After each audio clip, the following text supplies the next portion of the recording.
Em, yo esta semana les voy poniendo las notas, entonces no se preocupen. Igual la clase de hoy también recién la voy a poner y también el artículo que tienen que revisar. ¿Ya? Ya está, chicos. A ver, comiencen.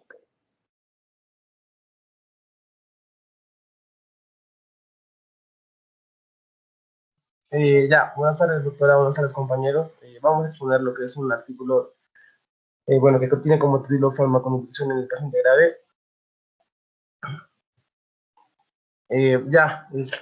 Bueno, vamos a especificar lo que es el término farmaconutriente. Este se va a aplicar a aquellos compuestos que poseen un efecto añadido con fines nutricionales, que se utilizan como terapia coadyuvante en pacientes con patologías graves que incluyen sepsis, traumatismos, grandes quemados y enfermos quirúrgicos.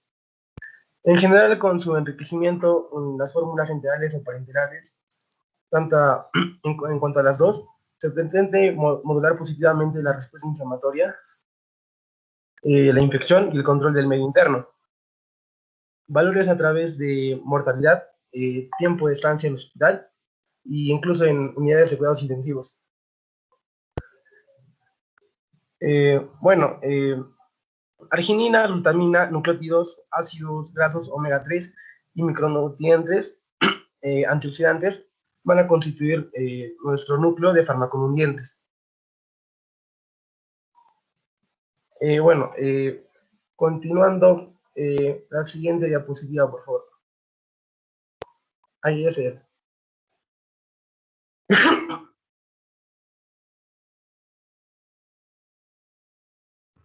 La anterior, por favor, la anterior.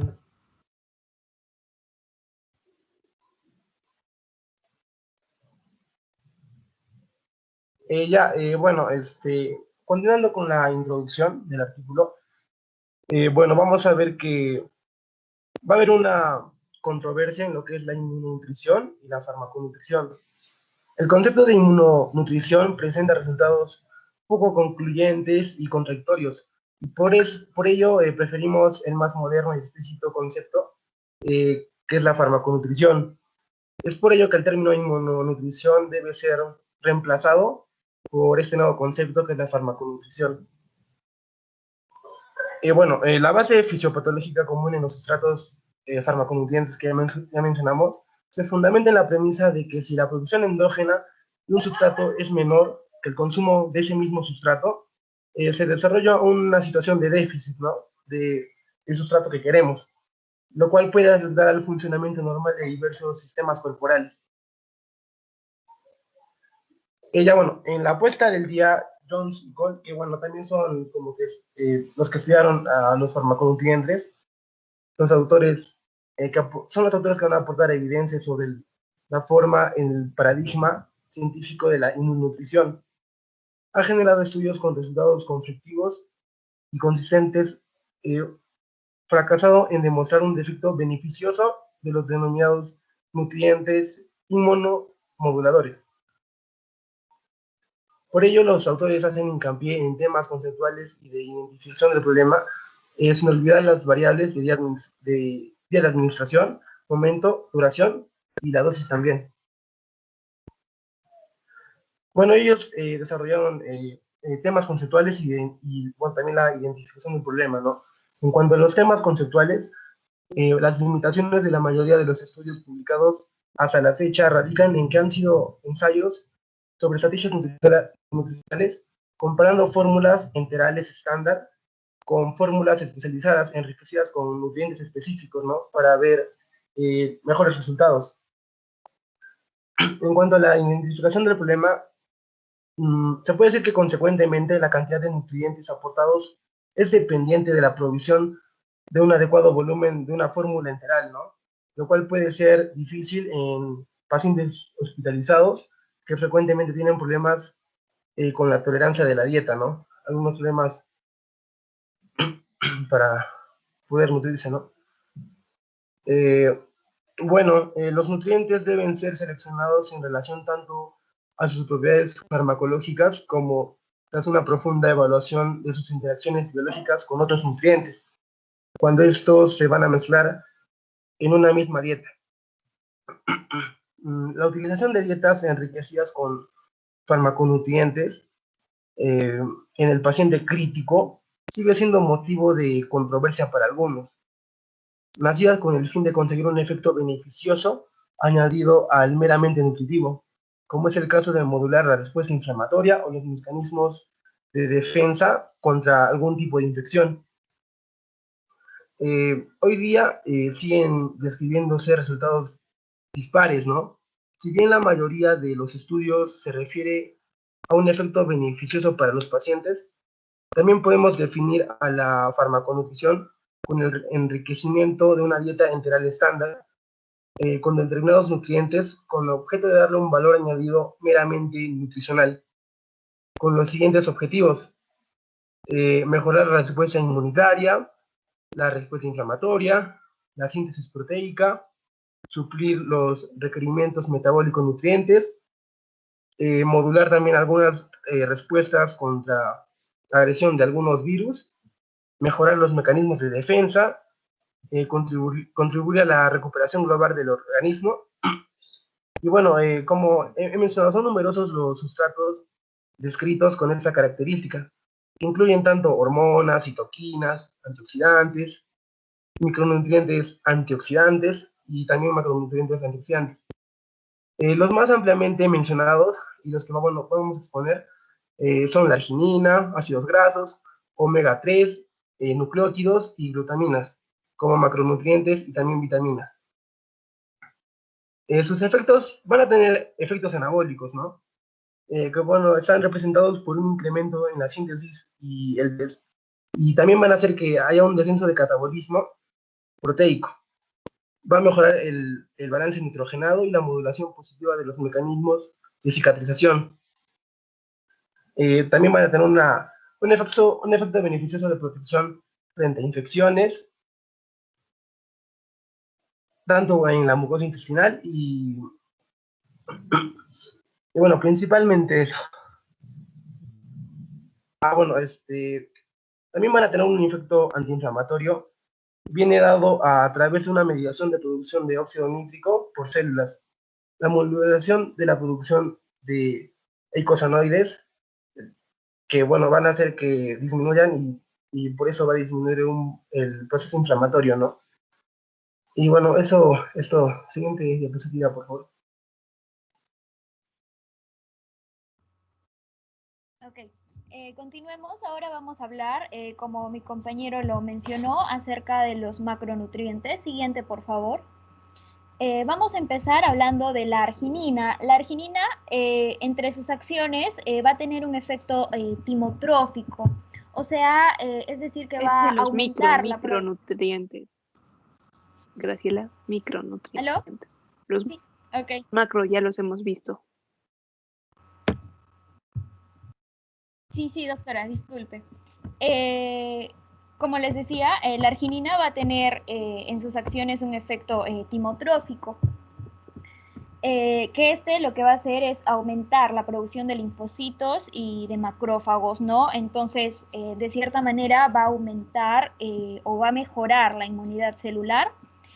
También posee un efecto secretagogo, va a mejorar a la vez el balance nitrogenado y va a ser el precursor del óxido nítrico, como mencionó mi compañero. En cuanto a su acción principal, va a radicar en ser el sustrato para... Son dos enzimas que van a ser claves en la activación inmune, la arginasa y la óxido nítrico sintasa inducible. Bueno, la arginasa va a catalizar la hidrólisis de la arginina, ¿no?, durante el ciclo de la urea, y va a finalizar o va a dar lugar a lo que es la producción de urea y ornitina.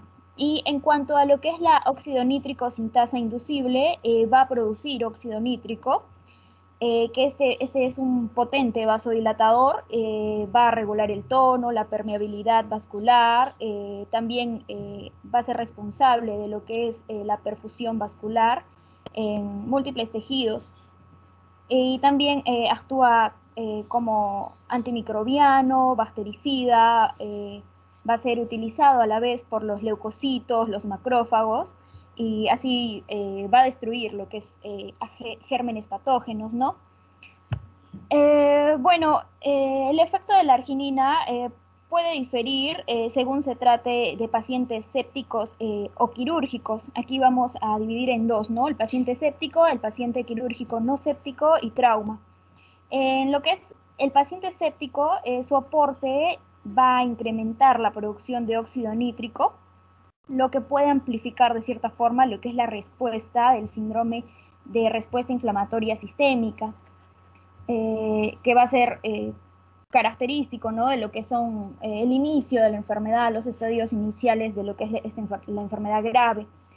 Y en cuanto al paciente quirúrgico no séptico y trauma, va a existir como que una degradación en lo que es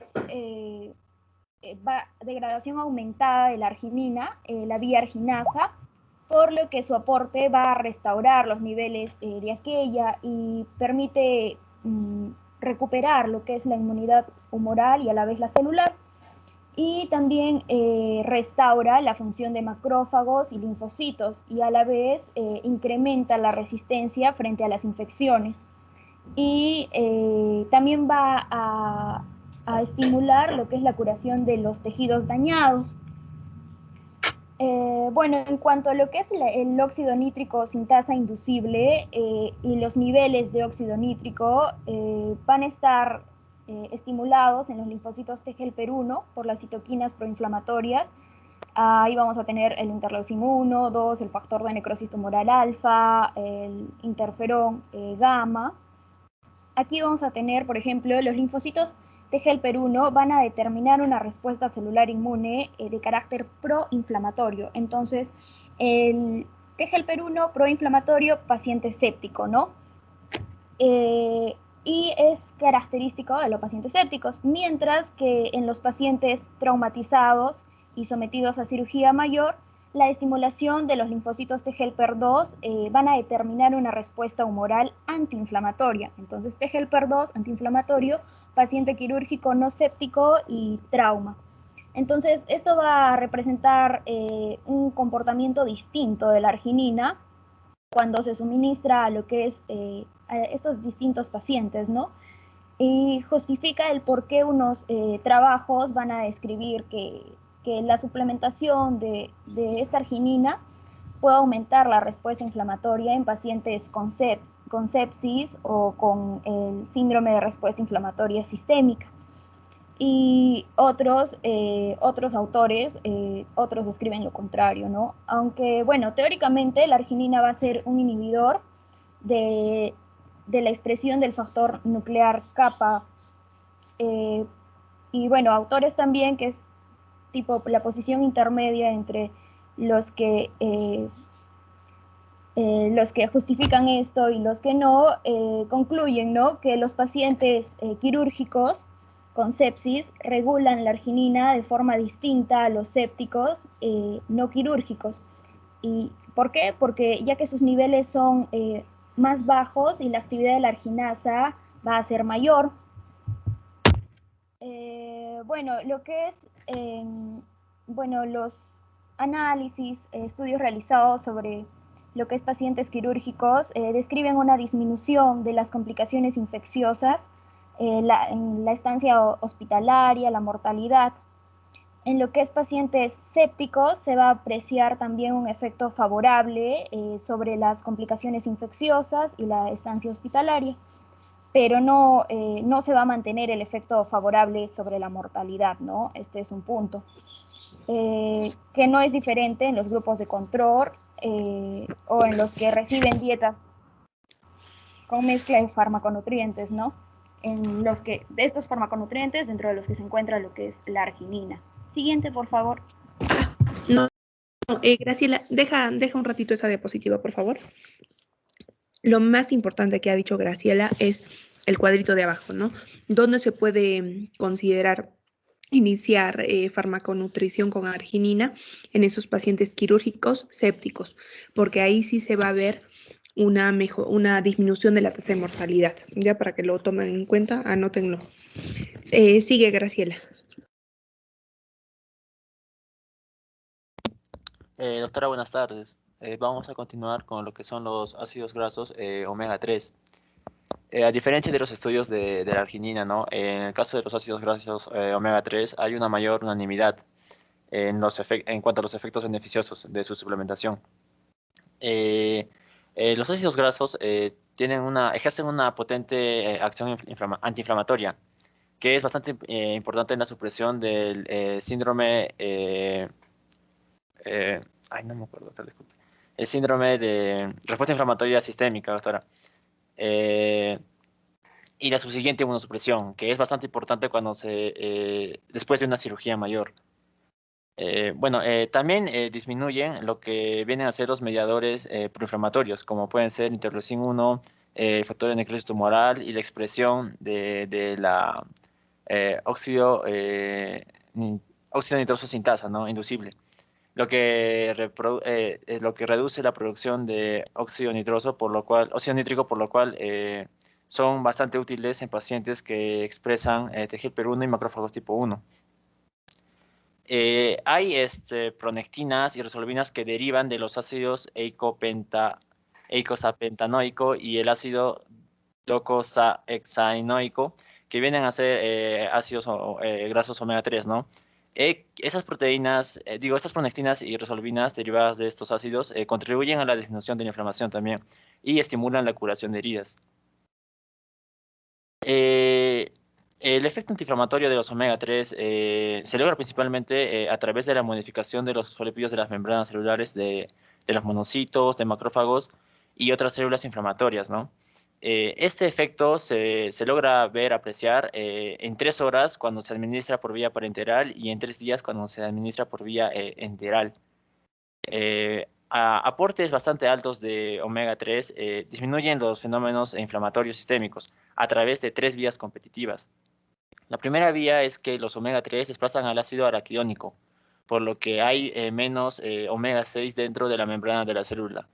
Niveles adecuados de EPA, que vendría a ser el ácido eicosapentanoico, son inhibidores directos de la producción de ácido araquidónico. La siguiente vía vendría a ser que los omega 3 compiten con la ciclooxigenasa y la lipoxigenasa, por lo que hay menos ácido araquidónico disponible para formar eicosanoides proinflamatorios. Y la última vía sería que los eicosanoides derivados de los omega 3, que vendrían a ser la prostaglandina E3 y el leucotrieno B5, son menos proinflamatorios que los que proceden de los omega 6. También se revela que el omega 3 en fórmulas integrales se acompaña de efectos favorables como la disminución de complicaciones infecciosas, la disminución de la estancia hospitalaria, la disminución de tiempo que necesita ventilación mecánica y también de la mortalidad. Y se ha visto también que los mejores resultados se obtienen cuando el omega 3 y la arginina se administran juntos, por lo que se podría especular que estos pueden actuar de manera sinérgica, ¿no? Para modular la respuesta inmune e inflamatoria. Siguiente, por favor.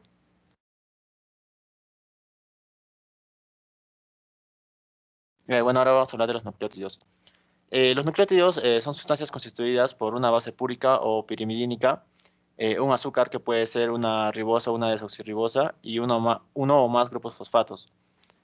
Estos son elementos fundamentales para las células que participan en muchos procesos de biosíntesis y además de la formación de ácidos nucleicos, también están presentes en la señalización tanto intracelular como extracelular. Los nucleótidos de la dieta pueden influir en la biosíntesis de proteínas, así como en la transducción de membrana mediada por la integración de nucleósidos exógenos, y receptores también pueden contribuir a modular la expresión de un número de genes. Algunos de estos genes pueden afectar directamente a los niveles de citoquinas intestinales. Los nucleótidos son bastante beneficiosos en los lactantes, ya que mejoran el metabolismo lipídico, la inmunidad y el crecimiento, el desarrollo y la reparación tisular. También son bastante importantes en los tejidos de rápida proliferación, ya que estos tejidos, por ejemplo, el sistema inmune, células intestinales, al proliferar rápidamente, no son capaces de suplir las necesidades de los nucleótidos celulares, exclusivamente por síntesis de nuevo, y utilizan otra vía, que vendría a ser la de utilizar nucleósidos y nucleobases de la sangre y de la dieta. Los nucleótidos también influyen en la maduración, activación y proliferación de linfocitos en el intestino delgado y la sangre. También están involucrados en el aumento de la fagocitosis de macrófagos y la hipersensibilidad retardada.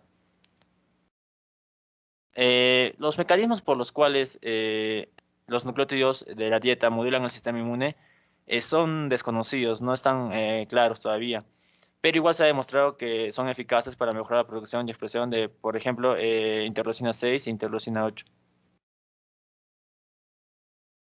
Las células utilizan una gran cantidad de nucleótidos, especialmente cuando están creciendo, ¿no? En condiciones de crecimiento. Estos se pueden sintetizar endógenamente de nuevo con un gran gasto energético, o se pueden obtener de la recuperación de bases y nucleósidos procedentes de la degradación de ácidos nucleicos o de la dieta, como ya lo había mencionado anteriormente. Los nucleótidos de la dieta son digeridos en el tramo proximal del intestino delgado y se absorben mediante transportadores especializados, tanto por difusión como por transporte activo. Como prácticamente todas las células disponen de transportadores, les permite usar los nucleótidos y bases exógenas para la síntesis de nucleótidos. Estos transportadores también se pueden utilizar para vehiculizar organólogos de nucleótidos con propiedades antitumorales. Los nucleótidos de la dieta influencian el crecimiento y proliferación de tejido con una tasa de recambio elevado, ¿no? Como podría ser el intestino, el sistema inmunitario y la médula ósea. Actualmente se conoce que los nucleótidos de la dieta modifican las respuestas inmunitarias tanto a nivel sistémico como a nivel del sistema linfoide que está asociado a la mucosa intestinal. También median la maduración, activación y proliferación de los linfocitos. También afectan las subpoblaciones linfocitarias tanto en el intestino como en la sangre. También están implicadas en la fagocitosis y la hipersensibilidad retardada, como ya hemos mencionado, y también en la respuesta a injertos y tumores. Además, contribuyen a la respuesta mediada por inmunoglobulinas en la vida temprana, teniendo un efecto positivo frente a las infecciones. Por ello es que la incidencia y duración de diarreas es menor en lactantes que toman fórmulas lácteas suplementadas con nucleótidos, y el balance nitrogenado mejora en pacientes con malnutrición proteico-energética y con sepsis. Y ya, para terminar, los nucleótidos de la dieta modulan la expresión génica de varias citoquinas y factores con transcripción implicados en la proliferación celular, la apoptosis y los procesos inmunitarios y de inflamación. Siguiente, por favor.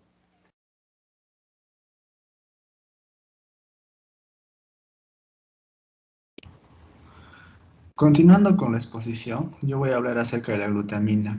¿Y qué es la glutamina? La glutamina es un aminoácido libre más abundante. Es una fuente de energía para el enterocito y también para el tejido linfoide intestinal. También es muy esencial para la síntesis de purinas, pirimidinas, DNA, RNA mensajero durante la proliferación de las células inmunes. También es muy esencial para mantener la arquitectura intestinal y la permeabilidad normal de la barrera intestinal. También es muy importante para mantener el pool de aminoácidos, la amoniogénesis, la síntesis proteica y para la eliminación de amonio. Siguiente, por favor. Entonces, nosotros usamos glutamina en el organismo. La glutamina es precursora del glutatión y este es el potente antioxidante y precursor que estimula la respuesta del HSP, que son los Heat Shock Protein. También modula la expresión de los genes relacionados con la apoptosis y las señales de transducción. El descenso de la actividad del glutatión contribuye a la degradación de la mucosa intestinal, determinando diarrea, mala absorción y la misma atrofia. Siguiente, por favor. Tras el aporte de glutamina, se restauran los niveles de glutatión y mejora la expresión del HSP. Entonces, ¿qué pasaría con la glutamina en el caso del estrés? En el estrés podemos ver que hay un flujo de glutamina endógena desde músculos a otros tejidos con células del metabolismo rápido, como en el intestino, médula ósea y células inmunes que utilizan la glutamina como combustible. Pero a veces hay problemas como la disponibilidad limitada de glutamina que impide la expresión de los receptores de la membrana y de citoquinas. suprimiendo la eficiencia de la respuesta inmune. También vi en el artículo que se dice que la administración de glutamina disminuye los niveles circulantes de interleuquina 6 y reduce la actividad del factor nuclear kappa beta durante la sepsis, que son dependientes del HSP70. Este factor nuclear de kappa beta se le atribuye porque estimula la expresión de cerca de 100.000 genes proinflamatorios. También había un metaanálisis reciente que describía que dar glutamina en nutrición enteral, y si lo comparo con dietas de control, pueden estar asociadas con la reducción de las complicaciones infecciosas y la mortalidad en pacientes con traumas o quemaduras graves. En cambio, el suplemento de glutamina en nutrición parenteral de los pacientes críticos se acompañó de efectos beneficiosos, como es el caso de la disminución de infecciones, estancia y mortalidad, por lo que se le recomienda su empleo rutinario en los pacientes que requieran nutrición parenteral. Pero no es bueno dar mucho en exceso glutamina, o sea, mayor a 0.5 gramos por kilogramo por día, en la fase aguda de los pacientes que presentan shock y fracaso multiorgánico, porque indican un gran incremento de mortalidad, por lo que no se recomienda utilizar glutamina en estas circunstancias. En su contraindicación sería el fallo renal y el fallo hepático. Siguiente, por favor. Bueno, ahora vamos a hablar de lo que es el papel de los micronutrientes. Los micronutrientes, bueno, debe formar parte de la nutrición artificial, de la misma forma que son imprescindibles en la alimentación oral, ¿no? Entonces, la carencia de algunos micronutrientes va a producir la carencia de algunos micronutrientes va a producir estados patológicos. Como sabemos, la deficiencia de la vitamina A nos va a dar ceguera nocturna, la deficiencia de la vitamina C, escorbuto, y la deficiencia de hierro nos va a dar una anemia ferropénica. Entonces, tanto los oligonutrientes, oligoelementos, mejor dicho, como selenio, hierro, zinc y las vitaminas son necesarios para un adecuado estado fisiológico de nuestro organismo. Estas cantidades diarias recomendadas de micronutrientes van a estar dados por lo que es la OMS, por la RDA, ¿no? Que son los aportes dietéticos recomendados.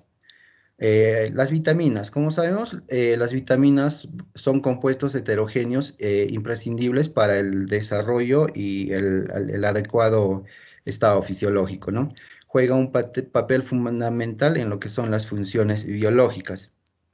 Además, las vitaminas tienen un efecto inmunomodulador, en especial como antioxidante, ¿no? También va a tener un efecto modulador de lo que es la proliferación y la diferenciación en lo que son los leucocitos.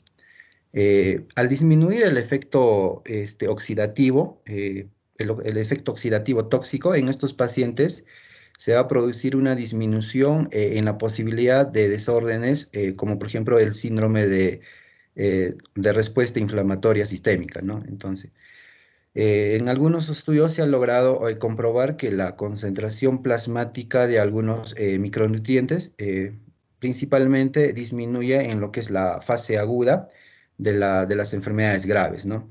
Además, los pacientes que están en estado crítico están expuestos a un aumento de lo que es el estrés oxidativo. Además, esto se va a agravar con el mayor aporte de oxígeno a través de lo que es la ventilación mecánica. Sin embargo, existen mecanismos de defensa que protegen a las células de la acción del oxígeno reactivo y del óxido nítrico. Y estas enzimas son dependientes de selenio, zinc, manganeso, cobre y hierro. Siguiente diapositiva, por favor. Es difícil, bueno, en los pacientes que están en estado crítico en UCI, es difícil conocer las necesidades de los nutrientes en estos pacientes, ¿no? Sin embargo, en los últimos años se han realizado múltiples estudios, trabajos, aportando dosis elevadas de micronutrientes durante un periodo corto de tiempo. En muchos casos existió una mejoría del estado del paciente, ¿no? Sobre todo en pacientes quemados, pacientes que sufrieron ACV y lo que son los traumatizados y pacientes con sepsis. Un estudio que realizó Presier no consiguió demostrar si existía diferencia en la mortalidad y las infecciones en 51 pacientes que se encontraban en UCI, tratados con nutrición enteral que fueron enriquecidos con vitaminas A, C y D frente a lo que es la nutrición enteral, con dosis estándares de los mismos, con las mismas vitaminas. Berger realizó un estudio donde administró selenio, zinc, vitamina B1, la tiamina, la vitamina C. En su estudio no encontró diferencias en lo que es la disfunción orgánica, pero sí una disminución de lo que es la respuesta inflamatoria en los pacientes traumatizados y en los pacientes que fueron sometidos a cirugía cardíaca. Además, este mismo investigador encontró menos infecciones en pacientes quemados tratados con dosis elevadas de cobre, selenio y zinc, que fueron tratados con dosis estándares posteriormente, ¿no? Posteriormente, este investigador juntó ambos trabajos, además de los efectos que había conseguido en estos estudios por separado. Una vez que los unió, encontró que había una disminución de la neumonía intrahospitalaria, ¿no? Pontes Arruda administró vitamina E, vitamina C, vitamina A, beta-caroteno y ácido graso omega 3 en pacientes sépticos, ¿no? Encontró menor gravedad de sepsis en este grupo estudiado. Ansburg realizó un estudio en donde comparó dosis altas de selenio intravenoso frente a un placebo en 249 pacientes que se encontraban con shock séptico o sepsis, ¿no? Donde encontró una disminución de la mortalidad de estos pacientes. Siguiente diapositiva. Vamos a decir que la vitamina B12, la cianocobalamina, inhibe lo que es la óxido nítrico sintasa y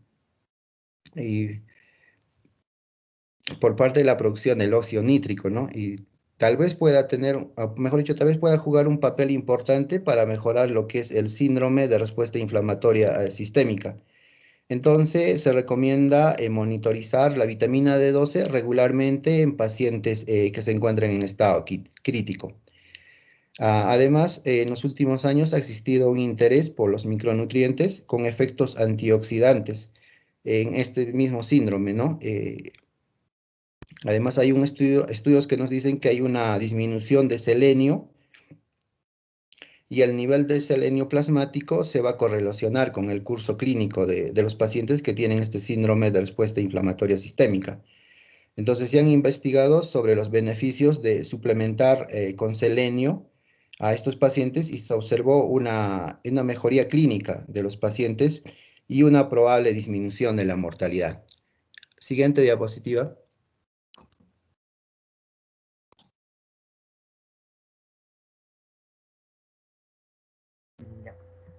Continuando con la exposición, en el estudio SIGNET, el cual fue realizado con glutamina y con selenio, mostró que aquel grupo que fue tratado con suplementación de selenio entre una cantidad de 500 microgramos frente a los 50 microgramos por día, tuvo una menor incidencia de nuevas infecciones. Y en el caso aquí vemos un metaanálisis de trabajos publicados con micronutrientes combinados en pacientes críticos. Lo que se pudo observar es que hubo una disminución de la mortalidad, disminución de la ventilación mecánica y se llegó a una tendencia hacia menor número de infecciones. Y es por esta causa que los autores van a recomendar que se considere el suplemento de la dieta con una combinación de vitaminas y elementos traza, especialmente el selenio. Y como hablando del selenio, también se menciona que para que tenga los efectos esperados, se tiene que administrar de la siguiente forma. Un bolo de una carga entre 1000 y 2000 microgramos en 30 minutos, en dosis altas de 500, 1000 microgramos por día por 14 días, y en monoterapia, en este caso no en cóctel con otros antioxidantes. Y también se realizó una revisión sobre la suplementación de zinc en pacientes críticos, y esta llegó a demostrar que hubo una disminución de la mortalidad y de la estancia en UCI, pero no fue tan significativa. Ya. Sobre la vitamina D, resulta que en los últimos años se han publicado algunos trabajos que van a sugerir que la vitamina D puede jugar un papel muy importante en los pacientes críticos.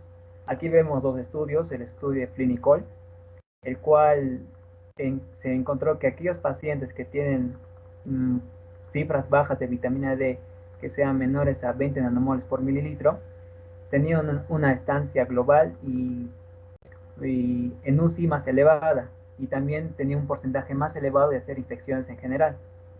También tenemos otro estudio que es similar al estudio de Brown y Cole, y ellos midieron los niveles séricos de vitamina D en pacientes antes de su ingreso a UCI, y aquellos que presentaban un valor menor a 30 nanogramos por mililitro, progresivamente empezaron a presentar sepsis, fallas orgánicas, bacteriemias y mortalidad. Ahora, en el caso del grupo de Heinlab, este realizó el estudio del comportamiento de la vitamina D en pacientes críticos.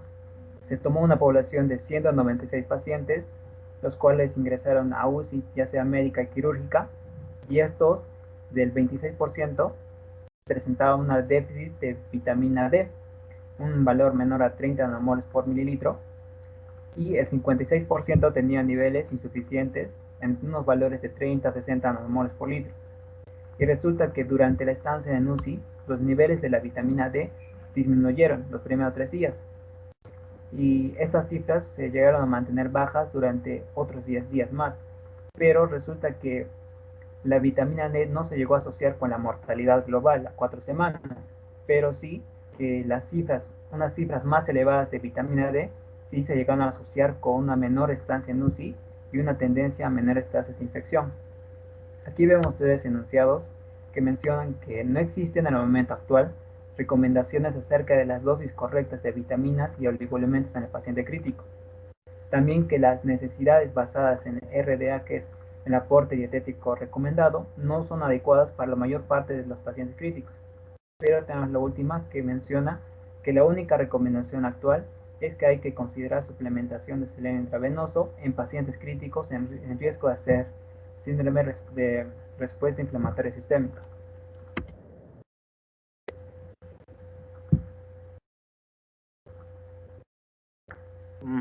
Bueno, para terminar, vamos a ver lo que son las consideraciones finales.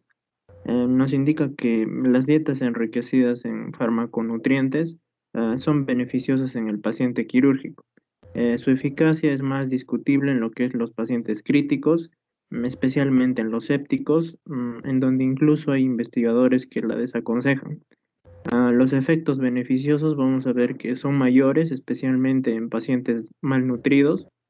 Las dietas enriquecidas en farmaconutrientes parecen ser coste efectivas, siendo necesario investigar los valores ideales de dosis respuesta para obtener máximos beneficios.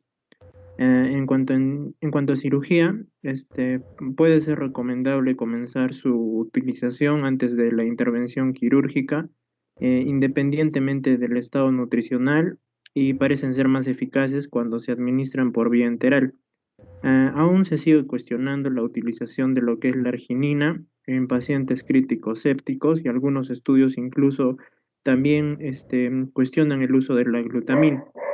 En cuanto a las dietas enterales, especialmente las enriquecidas con aceites de pescado, lo que son el ácido eicosapentaenoico y el ácido gamma-linolénico, vamos a ver que estas se recomiendan en los pacientes con diestrés respiratorio agudo, y también tras los actuales conocimientos que se tienen, también se recomienda su aplicación en lo que son pacientes con sepsis grave. Los lípidos endovenosos, especialmente a base de omega 6, que son más proinflamatorios, estos están siendo sustituidos por lo que son mezclas que incluyen omega 3, que son más antiinflamatorios, también los triglicéridos de cadena mediana y lo que son los aceites de oliva. También se recomienda que hay que profundizar en el estudio de nuevas formulaciones en lo que es la nutrición parenteral total, estudiando el papel de nutrientes específicos, incluidos los lípidos de omega 3 derivados del aceite de pescado y la glutamina. En cuanto a las vitaminas y los oligoelementos, estas deben formar parte de la nutrición del paciente crítico, aunque aún se desconocen, ¿no?, los requerimientos precisos.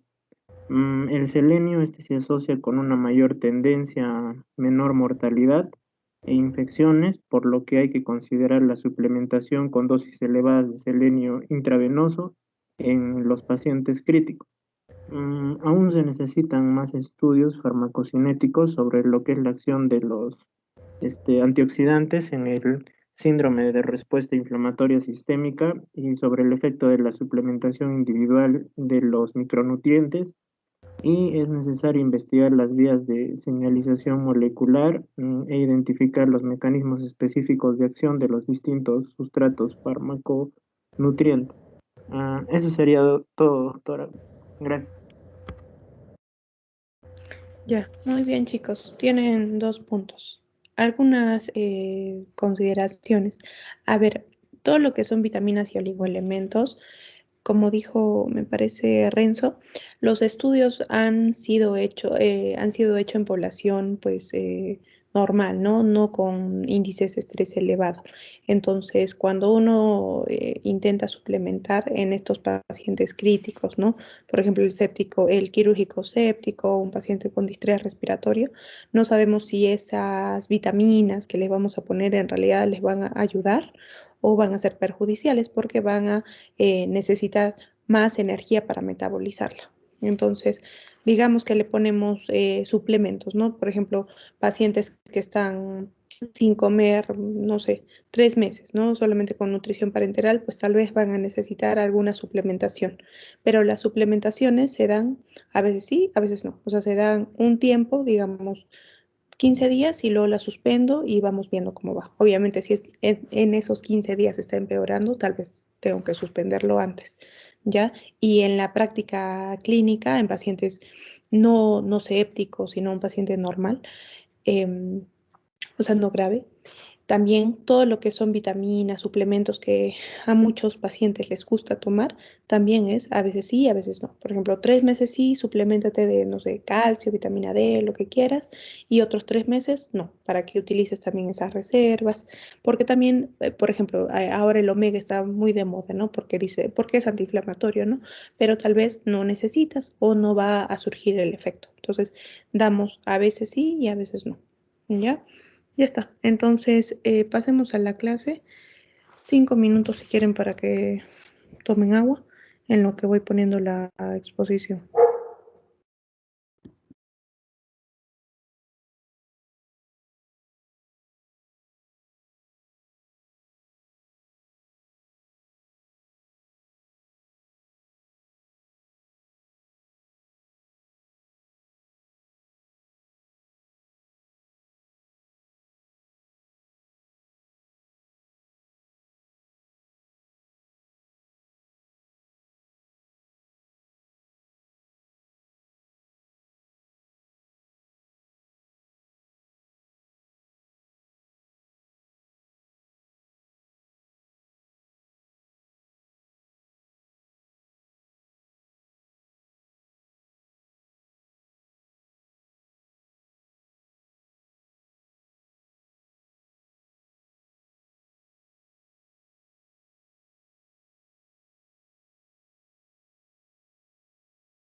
A ver, antes que se me olvide, he estado viendo de nuevo los grupos. Creo que la siguiente semana van a exponer 2 grupos, el 5 y el 6, para terminar y tercera fase ya no tengan que exponer. Ya, entonces 5 y 6 se exponen. Yo ahora les subo la clase y también los artículos que van a exponer. Ya, pero la siguiente clase, primero voy a hablarles yo y luego exponen, ya, porque los artículos van a ser del siguiente tema. A ver, en lo que es vitaminas y oligoelementos, lo importante es saber, pues, cuáles son las poblaciones de riesgo para hacer deficiencia de vitaminas y oligoelementos y cuánto se debe suplementar, ¿ya? Hay muchas causas para estas deficiencias nutricionales. La más común es una ingesta inadecuada, ¿no? Por ejemplo, puedo comer solamente en gente humilde, ¿no? Que el té y la galleta, el té y el pan, pero nada de fruta, nada de verduras, entonces no tengo vitaminas ni oligoelementos. Interacciones con fármacos también es muy frecuente. Por ejemplo, la metformina, como ya les he explicado. La metformina altera la absorción de la vitamina B12. También hay otros fármacos, por ejemplo, para obesidad, que también pueden alterar la absorción de vitaminas liposolubles, que es el Orlistat. Los medicamentos de las quimios, eso también puede alterar la absorción de estas vitaminas y oligoelementos, ¿ya? Sobre todo entonces es por esto. Aumento de las pérdidas, por ejemplo, pacientes que tienen colitis ulcerosa, enfermedades intestinales inflamatorias pueden tener esto, y aumento de los requerimientos, por ejemplo, en embarazadas y en niños, ¿no? Las manifestaciones de las deficiencias de vitaminas y oligoelementos es muy inespecífica, ¿ya? A veces pueden tener un poco de cansancio. Lo más común es uñas quebradizas, cabello pues un poquito también quebradizo, alteraciones de queilosis, alteraciones en las comisuras labiales. ¿Qué más suelen tener? Alteraciones en el hemograma también. Entonces, generalmente las manifestaciones clínicas se relacionan con tejidos de una rápida proliferación, sea piel, ¿no? Piel y faneras, ¿no? Mucosa oral, gastrointestinal y médula ósea. Entonces, esta es una lista que no tienen que saberla de memoria, obviamente, pero para que vean qué fármacos pueden alterar qué tipo de vitaminas. Por ejemplo, algunos anticomiciales, como, no sé, el fenobarbital, la carbamazepina, puede alterar la vitamina D, el ácido fólico. Anticonceptivos también, isoniazida también puede afectar, por ejemplo, la piridoxina, se va a necesitar siempre suplementos con piridoxina, entre otros, ¿ya? Ya, entonces comenzamos. El hierro, pues es lo más común, ¿no? La función principal del hierro es formar parte de la hemoglobina. Y también es importante, que me olvidé decir, tienen que saber dónde se da la absorción de estos micronutrientes o de estas vitaminas.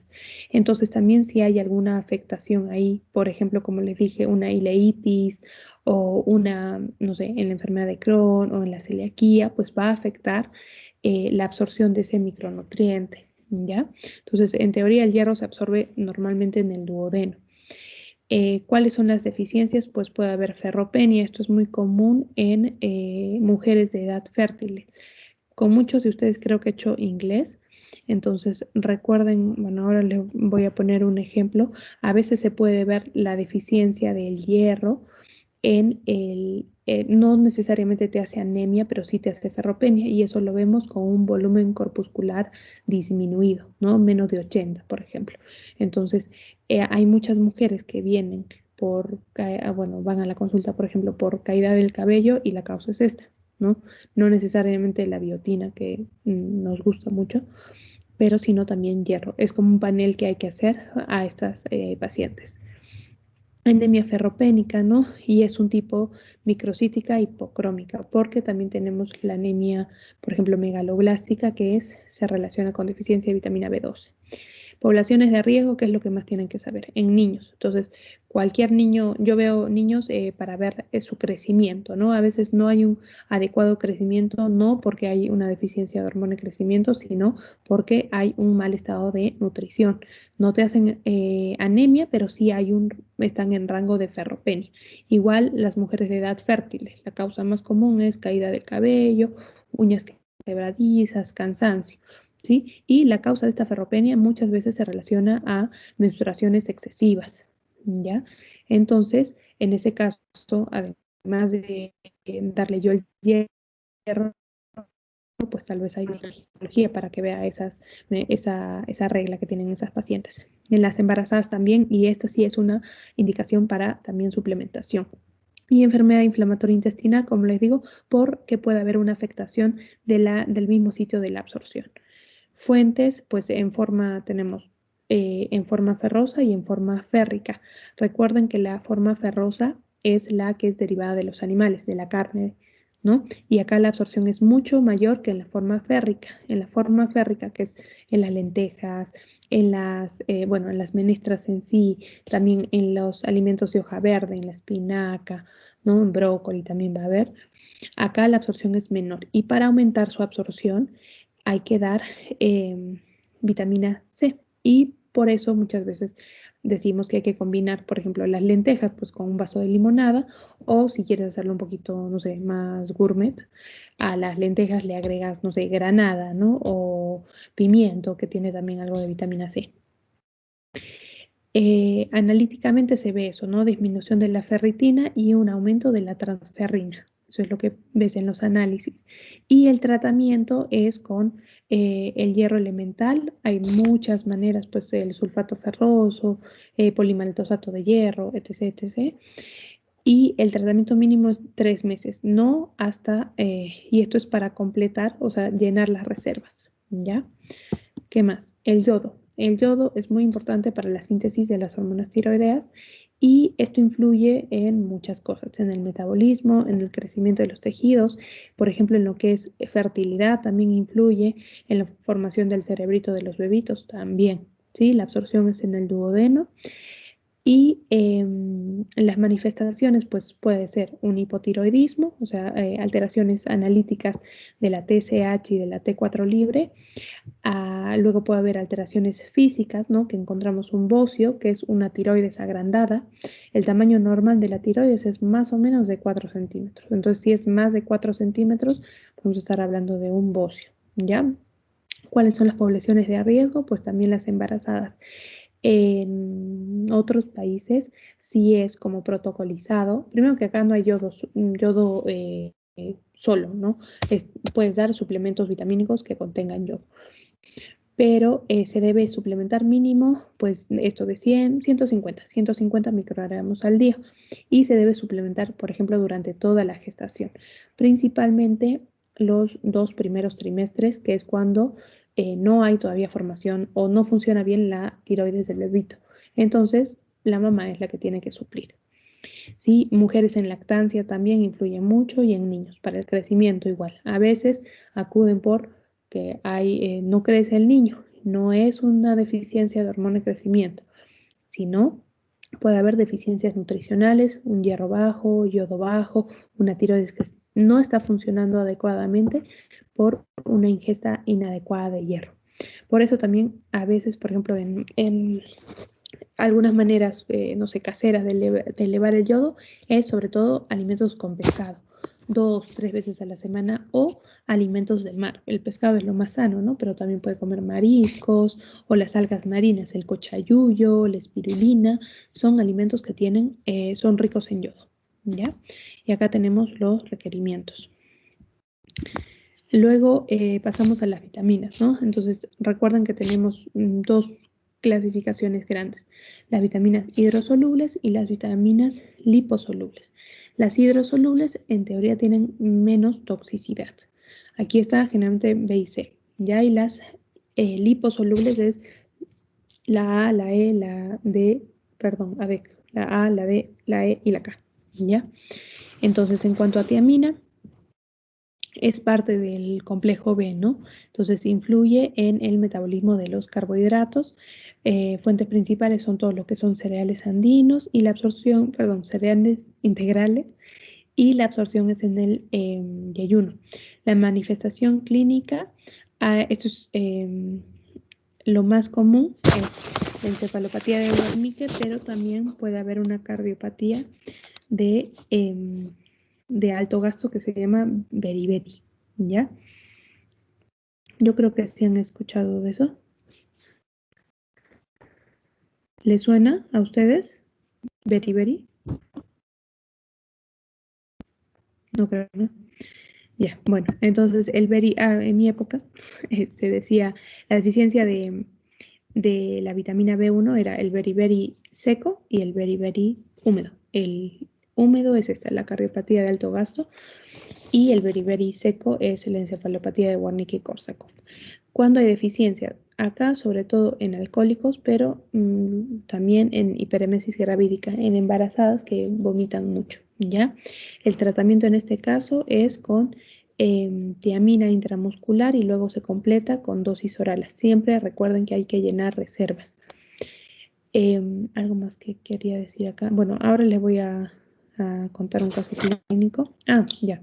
Por eso en las embarazadas siempre es importante, si comienzan a vomitar, por ejemplo, suplementarlas, ¿ya? Las suplementaciones básicas en la embarazada es el ácido fólico y el hierro, ¿ya? Pero también si es una paciente que vomita mucho, pues hay que darle un complejo B, ¿ya? Y si se pudiera, también suplementación de yodo.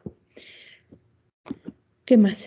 Riboflavina, pues igual influye, es una coenzima de varias reacciones, está en lácteos, generalmente es fortificado, o sea, lo agregan ahí, igual como cereales. Las manifestaciones clínicas, como todas las deficiencias de vitaminas, pues queilitis, glossitis, alteraciones en la piel, ¿ya? Y no es muy frecuente las deficiencias. Esto es lo de la deficiencia de la tiamina.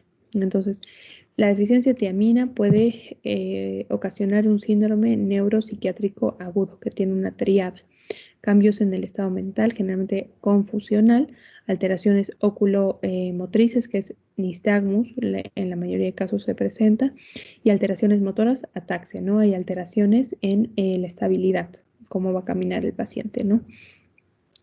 Y esta es la encefalopatía de Wernicke, pero se asocia también al síndrome de Korsakoff, que es como una secuela de esto, ¿sí? La mayoría de pacientes con encefalopatía de Wernicke terminan desarrollando esto, el síndrome de Korsakoff, que es como una secuela donde hay una alteración en la memoria, ¿sí? Y se asocia a confabulaciones, ¿no? Y esto, como es secuela, no suele revertir con la administración de tiamina. El diagnóstico de la encefalopatía de Wernicke es lo mismo, saber cuáles son las poblaciones de riesgo. Por ejemplo, embarazadas, ¿no? Hemos dicho, ¿no? Anorexia nerviosa, pero hiperemesis gravídica también. Pacientes oncológicos, ¿sí? En pacientes con una malnutrición excesiva, acá también podemos hablar de anorexia, pacientes caquéticos, cuando ha habido una nutrición parenteral que no está suplementada. O sea, pensamos que le vamos a dar solamente 15 días esa nutrición, pero termina estando, no sé, 2 meses, ¿sí? Entonces ahí tal vez hay que suplementar también con B1. También cuando hay cirugías gastrointestinales, o sea, si se altera la absorción de la vitamina B1, ¿ya? Deficiencias de magnesio también y pues otras enfermedades sistémicas. El tratamiento es dar la vitamina B1. Entonces, la dosis terapéutica, pues 500 microgramos de tiamina endovenosa 3 veces al día, y luego se puede ir subiendo, y luego ya hay una dosis de mantenimiento, ¿sí? Tras resolución del cuadro, 30 miligramos cada 12 horas por 2 meses. Y luego las dosis profilácticas. Por ejemplo, algo que les va a llegar cuando hagan el internado es el típico paciente borracho que está pues en estado enólico, antes de que seguro ha estado vomitando. Antes de ponerle el suero glucosado, tienen que ponerle vitamina, al menos un complejo B, que debe tener pues B1, B6, B12, ¿sí? Y así evitas que ese paciente haga encefalopatía de Wernicke. Otra es la niacina, ¿sí? La niacina está en productos de origen animal, en pan y en cereales fortificados. La mayoría de alimentos están fortificados. Por ejemplo, la leche está fortificada, el pan también. Aquí la absorción es básicamente en el ayuno y la deficiencia también es en pacientes alcohólicos, ¿sí? Y también pues en síndromes neuroendocrinos como síndrome carcinoide, que presentan, por ejemplo, varios episodios de diarrea. La piridoxina, esto es muy típico en pacientes con, por ejemplo, lo que les dije, ¿no? Tratamientos con isoniazida. ¿Saben ustedes cuándo se usa la isoniazida? ¿Alguien sabe? ¿En tuberculosis, doctora? Excelente, muy bien. Entonces, lo que se debe hacer es, antes de comenzar el tratamiento con isoniazida, pues se comienza piridoxina. Inclusive en algunos lugares ya hay como la isoniazida, ya en la misma pastilla está la isoniazida y la piridoxina. ¿Sí? Los síntomas, lo mismo, ¿no? Keilitis, glositis. También acá puede haber una anemia microcítica, entonces también lo pueden tomar como un diagnóstico diferencial, ¿sí? De una anemia microcítica no necesariamente va a ser una deficiencia de hierro, sino también puede ser una deficiencia de B6. Y ya, estos son los tratamientos en anticonvulsivantes tipo carbamazepina, topiramato, también puede haber eso, fenitoína. El ácido fólico, pues que es muy importante en las embarazadas, ¿no? Porque es importante para la hematopoiesis, para la formación, para que no hayan defectos en el tubo neural. La absorción es en el duodeno y también en el yeyuno. Generalmente se encuentran en vegetales de hojas verdes y también en algunos cereales fortificados. Y esta es una anemia macrocítica. Esto es un diagnóstico diferencial con la anemia macrocítica por cianocobalamina. ¿Cuál es la diferencia de ambas? Es que la cianocobalamina o la deficiencia de vitamina B12 también se relaciona con clínica neurológica, ¿ya? Riesgo, alcohólicos. Entonces ya ven un patrón, ¿no? Mayoría de alcohólicos tienen riesgo y también obviamente gestantes, que acá se debe suplementar. Tratamientos con metrotexate, que estos son los que se usan en reumatología, también es importante suplementar. O en caso de que no se suplemente, también se tiene que hacer análisis pues, periódicos, un hemograma al menos, para ver que no haya o anemia en sí o que haya, por ejemplo, alteraciones del volumen corpuscular, ¿no? Recuerden, cuando es pequeñito, pensamos, o sea, un volumen corpuscular pequeño de 80, menos de 80, alteraciones de hierro, B6, y un volumen corpuscular más de 100, pues podemos pensar en deficiencias de ácido fólico y deficiencias de vitamina B12, ¿ya? En cuanto a la vitamina B12, pues influye también en la síntesis y reparación de la mielina, por eso también va a haber clínica neurológica. Y recuerden que para su absorción tiene que haber una unión entre la vitamina B12 y el factor intrínseco. Entonces, si tienes una alteración en la mucosa gástrica, por ejemplo, estás con inhibidores de bomba de protones tipo omeprazol, has tenido una gastrectomía que está afectando la producción de factor intrínseco, o tienes una atrofia de la mucosa gástrica, tal vez va a haber una deficiencia de vitamina B12, no porque no la consume, sino porque no se puede absorber. Y recuerden que se absorbe en el ilion. También cuando hablamos de las ileitis, ahí también hay un riesgo de absorción. Acá tal vez el tratamiento no tiene que ser oral necesariamente, ¿no? Si le doy oral, tienen que ser dosis muy altas, porque del 100%, digamos, me va a absorber 20%. 70%, ¿sí? O pensar en otras vías parenterales, intravenosa o intramuscular. ¿Ya? Las manifestaciones, pues la anemia macrocítica o solamente una alteración en el volumen corpuscular, afectación también de la médula y de los nervios periféricos. Por ejemplo, suelen sentir parestesias y saber cuándo hay riesgo de deficiencia, ¿no? En pacientes vegetarianos, lo que sí o sí en un vegetariano hay que suplementar es la vitamina B12 y la vitamina D, ¿ya? En pacientes con anemia perniciosa, gastritis atrófica, tienen siempre deficiencia de esta o riesgo de deficiencia de cianocobalamina, ¿sí? También si hay antecedentes de gastrectomías, ¿no? Y, como les dije, tratamientos con metformina.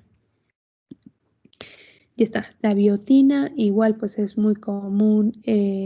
Las fuentes acá de alimentos es en hígado y también en algunos otros alimentos de origen animal, sobre todo alimentos de origen animal, ¿sí? La absorción en el yeyuno, y esto se relaciona con nutriciones parenterales prolongadas. Vitamina C pues influye en lo que es la síntesis del colágeno, fuentes son las frutas cítricas, y el riesgo generalmente es cuando hay una ingesta inadecuada. ¿Ya? Es importante que también sepan que la deficiencia de vitamina C puede predisponer por una interacción a deficiencias del ácido fólico. Y luego están las vitaminas liposolubles, que en este caso sí tienen mayor toxicidad, porque las vitaminas hidrosolubles, si no se utilizan, se van a eliminar por la orina, ¿sí? O por las heces. En cambio, las vitaminas liposolubles suelen tener reservas hepáticas y en el tejido graso. Entonces, si yo doy, por ejemplo, no sé, mucha vitamina D que va a causar alteraciones elevadas de calcio, y si no tengo un buen riñón, además de que va a haber riesgos, va a haber riesgo, por ejemplo, de deterioro de la función renal, de formación de cálculos, inclusive en algunos casos se ha visto necrosis de la piel, ¿ya? Entonces recuerden que igual, por eso es importante, pues a veces sí, a veces no. Damos suplementación 3 meses y otros 3 meses descansamos. Vitamina A interfiere pues en la diferenciación de los epitelios. Se utiliza mucho en dermatología, por ejemplo, para el tratamiento del acné. La absorción es en el duodeno, y recuerden que tiene reservas hepáticas, ¿sí? Manifestaciones clínicas, pues la xeroftalmia, manchas de Bitot y ceguera, pues en casos avanzados, ¿no? Donde hay deficiencia, cuando hay hepatopatías, ¿no? Porque acá es donde son las reservas. En malabsorciones de grasas, por ejemplo, pacientes con esteatorrea, con insuficiencia pancreática, pues tengo que suplementar. Pacientes con alcohólicos, igual, ¿sí? Y si están sometidos a una nutrición parenteral que solamente se está suplementando, se está haciendo formulaciones con macronutrientes, pues va a haber deficiencias, ¿no? Y la toxicidad, la más riesgosa es esta, ¿no? La hipertensión endocraniana. ¿Qué más? Vitamina D. Y esto del verdecito, no se olviden. Si hablamos de vitaminas liposolubles, pues necesitan ácidos biliares para su emulsificación y puedan absorberse. Si también hay alteraciones en ese aspecto, pues también va a haber alteraciones para su absorción.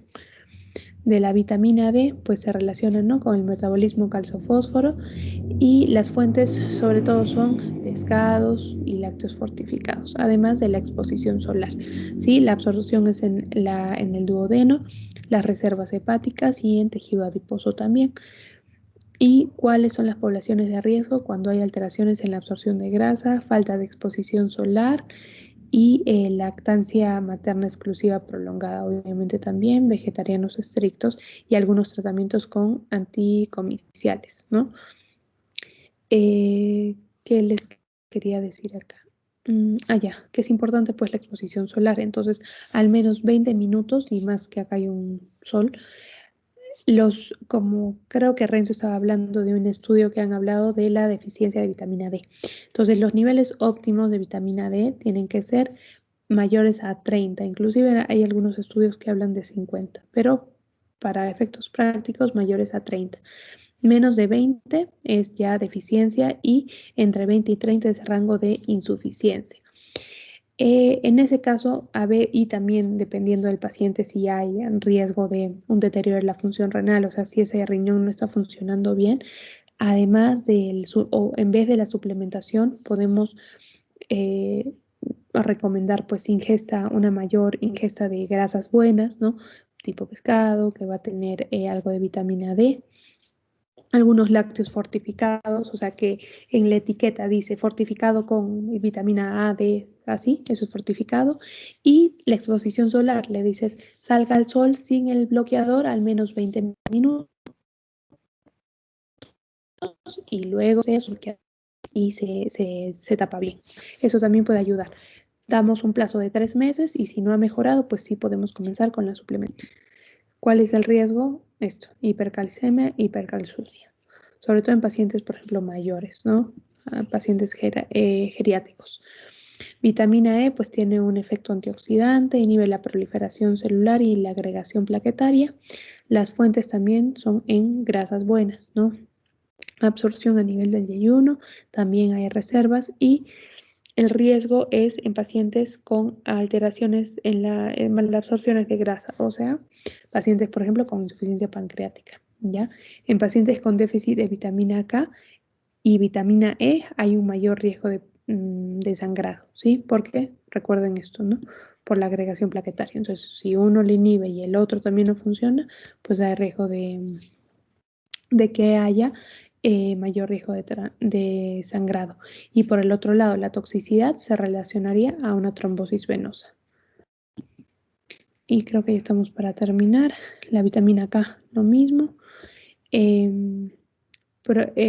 La acción es la producción de factores de coagulación extrínseca, fuentes, pues grasas buenas, acá no hay reservas, y son producidos, esto es importante, por la microflora intestinal. Recuerden eso, ¿ya? Pacientes con riesgo de deficiencias, pues cuando hay malabsorciones, hepatopatías o sobredosificación de coagulantes, por ejemplo, anticoagulantes, por ejemplo, la warfarina. En ese caso, ¿cuál es el antídoto? Pues la vitamina K, ¿ya? Y esto es para que sepan igual cuáles son los requerimientos, que no se los voy a tomar, ¿ya? Y ya está. Vamos a hacer un ejercicio. A ver, yo lo leo y voy preguntando. Paciente de 45, a ver, me vas a responder Mauricio, ¿ya? Paciente de 45 años, Mauricio Dextre. Paciente de 45 años que acude al consultorio de neurología por presentar parestesias en miembros inferiores hace 2 meses. Al interrogatorio refiere fatiga, aversión por la carne, o sea, no quiere comer carne, y por los productos lácteos desde hace más de 6 meses. Solo come un huevo sancochado cada 15 días. Niega otra sintomatología, niega consumo de alcohol, niega antecedentes de enfermedades neurológicas. Como antecedentes de interés, pues es diabética, en tratamiento con metformina, tiene una gastritis desde hace más de 5 años, en tratamiento con omeprazol. En el examen físico tiene palidez cutánea y en el examen neurológico destaca hiporreflexia en miembros inferiores, ¿ya? En las pruebas vemos que tiene anemia, ¿ya? Y tiene un volumen corpuscular elevado. El diagnóstico es de anemia macrocítica. Se hace una interconsulta a gastroenterología y hablan de una atrofia de la mucosa gástrica, ¿ya? Además de que tiene una infección por H. pylori. Ahora, ¿cuál es el probable déficit de la paciente? A ver, Mauricio.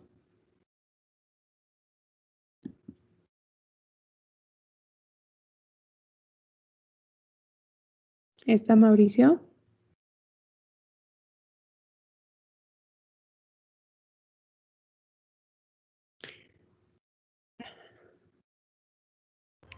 Al menos, Doctora, ¿sí? me dijo que lo han eliminado de la reunión y está intentando entrar. Un poco raro. Al menos cuando les toca exponer por respeto, tienen que quedarse, ¿ya? A ver, Renzo, ¿tú puedes responder? Ya, sí, doctora, a ver, las alternativas. ¿Cuál es el probable déficit de la vitamínico que presenta la paciente? Vitamina K podría ser. No, B12, doctora. sí. A ver, Edwin, Sí, doctora. ¿me puedes hacer la pregunta 2? Sí, doctora, dice, ¿cuáles son los factores que influyen en el déficit vitamínico? En este Sí, caso, creo que el caso presenta alteraciones de la mucosa gástrica, creo que refería. También creo que ya. recibía metrotexate y eso pues altera la absorción de la vitamina B12. Metformina recibía. Pero eso también altera. ¿Qué Sí, más? metformina. Eh, y no, eso es lo que dos que más me acuerdo, doctora. No.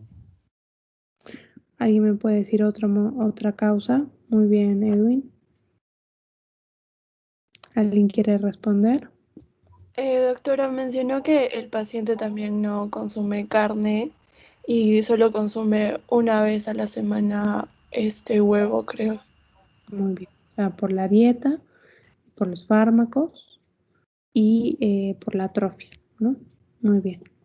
Entonces, en este caso, pues la clínica neurológica sí está asociada. Recuerden que la deficiencia de ácido fólico no ocasiona clínica neurológica, en cambio la deficiencia de vitamina B12 sí, que sería el diagnóstico diferencial en este caso. ¿Ya? El tratamiento, pues vitamina B12, que ya han visto las formas, y la vía en este caso sería intramuscular. Ya está. Nada más.